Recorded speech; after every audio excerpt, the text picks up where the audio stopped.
عالمی تحریک سنی دعوت اسلامی کی جانب سے ہر سال اجتماعی قربانی کا اہتمام کیا جاتا ہے۔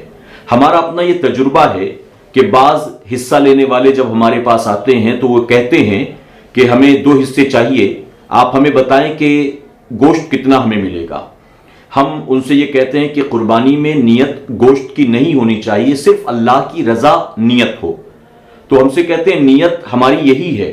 لیکن پھر بھی ہم جاننا چاہتے ہیں کہ آپ ایک حصے کے بدلے کتنا گوشت دیں گے، کیونکہ فلاں ٹیبل والا جو ہے یا فلاں مدرسے والا یا فلاں قصاب جو ہے وہ ہمیں 20 کلو دینے والا ہے، 18 کلو دینے والا ہے، 15 کلو دینے والا ہے۔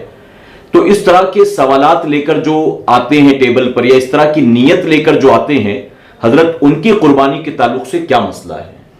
قربانی کے بڑے جانور میں حصہ لینے والے ہر شخص کا ارادہ، ہر شخص کی نیت یہی ہونی چاہیے کہ اللہ تبارک تعالیٰ کی رضا حاصل ہو، جس کو کہتے ہیں تقرب اللہ۔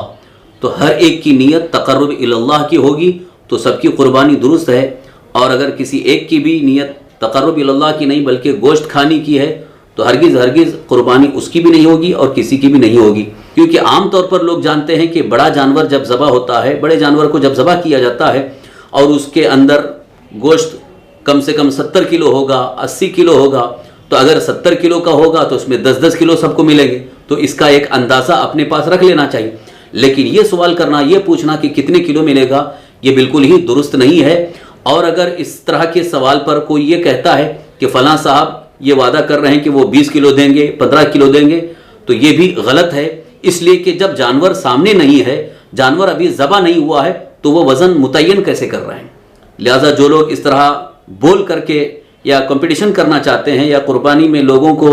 اپنی طرف مائل کرنا چاہتے ہیں کہ ہمارے پاس حصے جمع کریں، اور اس مقصد کے لیے اس طرح سے اگر بولتے ہیں تو یقیناً وہ جھوٹے شمار ہوں گے، اس لیے کہ اگر آپ نے کہہ دیا ان کو کہ ہم 20 کلو دیں گے، لیکن اگر جانور آپ کو 80 کلو کا ملا اور 80 کلو کا آپ نے ذبح کیا تو اب 20 کلو تو اس میں دے ہی نہیں پائیں گے۔ اس طرح سے